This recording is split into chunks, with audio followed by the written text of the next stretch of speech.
আসসালামু আলাইকুম প্রিয় বন্ধুরা, দেখতে পাচ্ছেন আমার এখানে পাটের ক্ষেত, মানে পাট চাষ করছেন। এই পাট ক্ষেত কিন্তু অনেক ধরনের উপকারী একটি জিনিস। এই পাট থেকে কিন্তু মানুষের অনেক অনেক কাঁচামাল করা হবে এখান থেকে। দেখেন পুরাটা জমি ধরে কিন্তু শুধু পাট ক্ষেত। এই দেখেন পাট আর পাট, মানে নাইল্লা, এক কথায় বলা হয় নাইল্লা। এই যে আমার পিছনে কিন্তু নাইল্লা ক্ষেত, এই একদম দেখছেন শুধু নাইল্লা ক্ষেত, নাইল্লা ক্ষেত আর নাইল্লা ক্ষেত।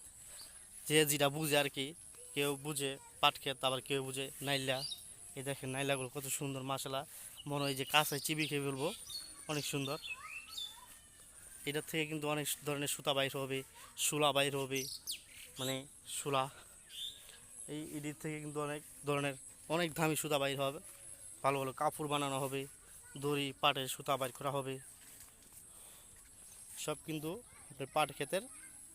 আর এই পাশে আছে রয়েছেন দেখেন চাল কুমড়ার মতো, চাল কুমড়া, ওই জালি, একদম ঝালি বলা হয়, জালি।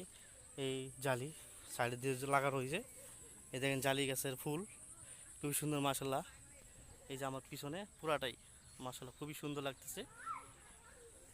এই যে পাট ক্ষেত,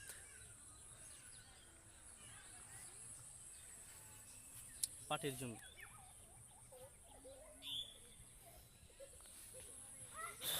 ভালো থাকবেন, সুস্থ থাকবেন, অনেক গরম, এই গরমে স্যালাইন ডাব খাবেন, ভালো কিছু খাবেন, শরীর স্বাস্থ্য ঠিক রাখবেন।